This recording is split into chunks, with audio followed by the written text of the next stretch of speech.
धरती से रॉकेट में बैठकर एक एस्ट्रोनॉट स्पेस स्टेशन तक जाता है। उसे 5 महीने तक अंतरिक्ष में रहना था, लेकिन इसी दौरान उसे पता चलता है कि जिसे वो अपना देश कहता था वो खत्म हो गया है। ऊपर से देखने में धरती वैसी ही दिखती थी, लेकिन एक पूरा देश नक्शे से गायब हो चुका था। और ये कोई आम देश नहीं था। ये देश लगभग 70 साल पहले एक विस्फोटक क्रांति के नतीजे से बना था, और आज जब वो टूटा तो फुस की आवाज़ भी नहीं हुई। सोवियत संघ नामक महाशक्ति बिखर गई, लेकिन अनंत आकाश में पीछे छूट गया उसका आखिरी नागरिक। आइए जानते हैं आखिर क्या थी सोवियत संघ के आखिरी नागरिक की कहानी। कैसे वो स्पेस में अकेला रह गया और क्या अंजाम हुआ उसका, चलिए जानते हैं। कहानी शुरू होती है 18 मई 1991 को। कजाकिस्तान के बाइकनोर कॉस्मोड्रोम में एक बस आकर रुकती है। ये वही जगह है जहां धरती ने अनंत आकाश से पहली बार आंखें चार की थी।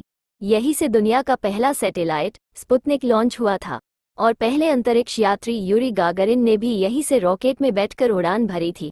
बहरहाल उस रोज जब बस बाइकनोर पहुंची, उसमें से 2 लोग उतरे। इनके नाम थे सर्गेई क्रिकालेव और एनाटोली आर्टिसबास्की। गागरिन की परंपरा में आज इन्हें भी एक रॉकेट में बैठना था, एक 10 मंजिला सोयूज रॉकेट जो सीधा उन्हें मीर स्पेस स्टेशन तक ले जाने वाला था। ये उस दौर की बात है जब कजाकिस्तान सोवियत संघ का एक हिस्सा था और अंतरिक्ष में सोवियत संघ की तूती बोलती थी। अमेरिका बेशक चांद पर कदम रखने वाला पहला देश था, लेकिन सोवियत वैज्ञानिकों ने 2 कदम आगे जाकर अंतरिक्ष में घर बनाने की शुरुआत कर दी थी। इस शुरुआत के नतीजे में बना मीर स्पेस स्टेशन, जो कि इंटरनेशनल स्पेस स्टेशन बाद में बना। तब सिर्फ मीर था और इसमें अंतरिक्ष की पहली लैब बनाई गई थी, जिसमें जीरो ग्रेविटी में किए जाने वाले परीक्षणों की शुरुआत हुई। चूंकि ये स्पेस स्टेशन था, लिहाजा इसके रखरखाव आदि के लिए हर वक्त किसी न किसी को स्पेस स्टेशन में मौजूद रहना था। आज बारी क्रिकालेव और आर्टिसबास्की की थी। इससे पहले भी दोनों अंतरिक्ष की यात्रा कर चुके थे, और जाने से पहले हर बार वो एक पुरानी परंपरा का पालन करते थे। पर क्या थी ये परंपरा? दरअसल इस परंपरा की शुरुआत 3 दशक पहले हुई थी। 1961 में यूरी गागरिन बाइकनोर कॉस्मोड्रोम तक स्पेस लॉन्च के लिए जब बस में बैठकर पहुंचे, तो बैठे बैठे उन्हें एहसास हुआ कि उन्हें तेज पेशाब लगा है। उन्होंने ड्राइवर से बस रोकने के लिए कहा। बस से उतरकर गागरिन बस के दाईं ओर वाले पिछले टायर की तरफ गए और वहां खुद को हल्का किया। तब से ये एक परंपरा बन गई, एक गुड लक चार्म के तौर पर। क्रिकालेव और आर्टिसबास्की ने भी ऐसा ही किया। इसके बाद दोनों सोयूज रॉकेट में बैठे। दोनों सोवियत नागरिक थे। उनके साथ एक तीसरी एस्ट्रोनॉट भी थी, ब्रिटेन की हेलेन शमन और दोनों सोवियत एस्ट्रोनॉट्स को लेकर रॉकेट ने धरती से 350 किलोमीटर ऊपर उड़ रहे मीर स्पेस स्टेशन की तरफ उड़ान भरनी शुरू कर दी। जैसे ही तीनों का स्पेसक्राफ्ट मीर स्पेस स्टेशन के नजदीक पहुंचा, उसके गाइडेंस सिस्टम ने काम करना बंद कर दिया। गाइडेंस के बिना स्पेसक्राफ्ट को स्पेस स्टेशन से डॉक कराना बहुत मुश्किल काम था। बड़ी अनहोनी हो सकती थी। फिल्म इंटरस्टेलर का सीन याद कीजिए, जब एस्ट्रोनॉट कूपर डॉकिंग की कोशिश कर रहा था।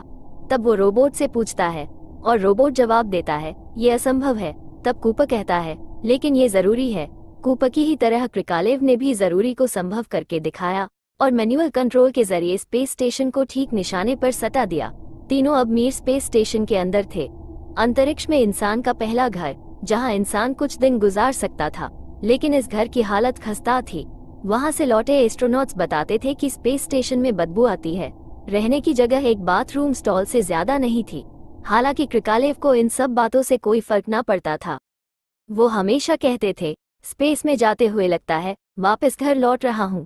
बाकी लोग टाइम काटने के लिए किताबें पढ़ते थे, लेकिन मैं खिड़की के पास बैठकर धरती की उन जगहों और चीजों को ढूंढने की कोशिश करता था जिन्हें मैंने पहले कभी नहीं देखा और ना वहां जाने का मौका मिला। ढूंढने और देखने का ये क्रम कुल 8 दिन चला और फिर कुछ दिनों के लिए टूट गया, क्योंकि क्रिकालेव अब दुकेले पड़ने वाले थे। ब्रिटेन की हेलेन शमन वापस लौट रही थी। क्रिकालेव और आर्टिसबास्की को 5 महीने और स्पेस स्टेशन पर रहना था, जिस दौरान उन्हें 6 बार स्पेस वॉक पर जाना था और स्पेस स्टेशन की मरम्मत करनी थी। काम मुश्किल था, लेकिन क्रिकालेव खुद को खुशकिस्मत समझते थे। आखिर कितने लोगों को ये मौका मिलता था, जहां खिड़की से बाहर देखें और सामने पूरी धरती एक अनंत स्पेस टाइम में तैरती दिखाई दे। ऊपर से देखने पर पूरी धरती एक दिखाई देती थी। न कोई सीमा दिखती थी, न अलग सा कोई देश। लेकिन जिनके पैर धरती को छूते थे, उनके लिए जमीनी हकीकत कुछ और थी, जो क्रिकालेव को इतनी ऊपर से इस समय नजर नहीं आ रही थी। दुनिया में एक बहुत बड़ा बदलाव होने जा रहा था। एक महाशक्ति अपनी आखिरी सांसें गिन रही थी। 19 अगस्त 1991 मॉस्को के रेड स्क्वायर पर सुबह सुबह मिलिट्री टैंकों का एक काफिला घुस आया। सोवियत प्रीमियर मिखाइल गोर्बाचेव छुट्टियां मनाने के लिए गए थे। उनके पीठ पीछे उनकी ही पार्टी के कुछ लोग उन्हें हमेशा के लिए छुट्टी पर भेज देना चाहते थे। सोवियत संघ 15 देशों से मिलकर बना था और 1991 की गर्मियों में इनमें से अधिकतर बगावत पर उतर आए। गोर्बाचेव इन देशों को अधिक स्वायत्ता देने के पक्षधर थे, लेकिन कम्युनिस्ट पार्टी को लग रहा था इस तरह सोवियत संघ का नामो निशान मिट जाएगा। उनका डर सही था, लेकिन इस बारे में कुछ करने के लिए अब बहुत देर हो चुकी थी। सोवियत विघटन को रोकने के लिए गोर्बाचेव को सत्ता से बाहर करने की कोशिश हुई। उन्हें नजरबंद कर दिया गया, लेकिन इन सब का भी कोई फायदा ना हुआ। अक्टूबर महीने तक लगभग पक्का हो चुका था कि सोवियत संघ टूट जाएगा। ये सब धरती पर चल रहा था, लेकिन इसका असर अंतरिक्ष तक होने वाला था। सोवियत संघ से बगावत करने वालों में एक कजाकिस्तान भी था। सोवियत स्पेस प्रोग्राम की चाबी बाइकनोर कॉस्मोड्रोम में थी और ये कॉस्मोड्रोम कजाकिस्तान के हिस्से में आता था। कजाकिस्तान की बगावत को शांत करने के लिए सोवियत नेताओं ने एक प्रस्ताव दिया। प्रस्ताव ये कि वो स्पेस स्टेशन पर जाने का अगला मौका एक कजाक नागरिक को देंगे। इस फैसले का एक बड़ा असर सर्गेई क्रिकालेव की जिंदगी पर पड़ा, क्योंकि पहले तय हुआ था कि क्रिकालेव सिर्फ 5 महीने के लिए मीर स्पेस स्टेशन पर रहेंगे और उनकी जगह एक दूसरा एस्ट्रोनॉट लेगा। सर्गेई क्रिकालेव इंजीनियरिंग का काम देखते थे, इसलिए जरूरी था उनकी जगह कोई अनुभवी व्यक्ति ले। लेकिन जमीन पर हुए घटनाक्रम के चलते एक नया एस्ट्रोनॉट आने वाला था जिसे जरूरी अनुभव नहीं था और जिसका मतलब था क्रिकालेव को तय समय सीमा से ज्यादा दिन तक स्पेस में रहना होगा। कितने दिन? इसका जवाब किसी के पास नहीं था। 2 अक्टूबर 1991 के रोज एनाटोली आर्टिसबास की धरती पर वापस लौट आए। क्रिकालेव को 5 महीने से ज्यादा का वक्त हो चुका था और अब वो अकेले थे। अकेलेपन से भी बड़ी दूसरी समस्याएं थीं, क्योंकि स्पेस स्टेशन पर एक भी दिन रहने के लिए महीनों की तैयारी लगती है। पूरा कार्यक्रम पहले से तय होता है। ऐसे में तय सीमा से अधिक रहने में बहुत खतरा हो सकता है। स्पेस स्टेशन हर 90 मिनट में धरती का एक चक्कर लगाता है, इसलिए यहाँ धरती की तरह उजाले और अंधेरे की साइकिल नहीं होती। अंतरिक्ष यात्रियों को 45 मिनट की रोशनी मिलती है और फिर 45 मिनट का अंधेरा, जिसका मतलब एक दिन में 16 बार सूर्योदय और सूर्यास्त के दर्शन होते हैं। नज़ारा सुंदर हो सकता है, लेकिन ये चीज़ आपकी नींद पर भयानक असर डालती है। इसके अलावा स्पेस स्टेशन पर आर्टिफिशियल रोशनी कभी बंद नहीं की जाती, इसलिए एस्ट्रोनॉट्स इस बात की ट्रेनिंग लेते हैं कि उजाले में भी कैसे सोया जाए। नींद लेते वक्त भी कई दिक्कतें हो सकती हैं। मसलन सोते हुए आपके मुंह से जो कार्बन डाइऑक्साइड निकलती है, जमीन पर वो हवा में बह जाती है, लेकिन स्पेस स्टेशन में नींद के दौरान आपके चेहरे के आसपास CO2 के बुलबुले इकट्ठे हो सकते हैं, जिनसे दिमाग में ऑक्सीजन की कमी हो सकती है और भयंकर नुकसान हो सकता है। इसके अलावा स्पेस में मौजूद रेडिएशन में लंबे समय तक रहने से कैंसर का खतरा बढ़ जाता है, हड्डियां कमजोर पड़ जाती हैं, नर्वस सिस्टम स्लो हो जाता है और आदमी भयंकर बीमार पड़ सकता है। क्रिकालेव मुख्य इंजीनियर थे।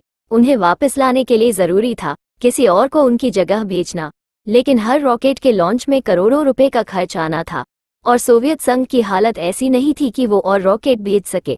तिजोरियां खाली हो चुकी थीं, इसलिए सोवियत स्पेस प्रोग्राम में भारी कटौती की गई। खुद मीर स्पेस स्टेशन को भी बेचने की बात चली।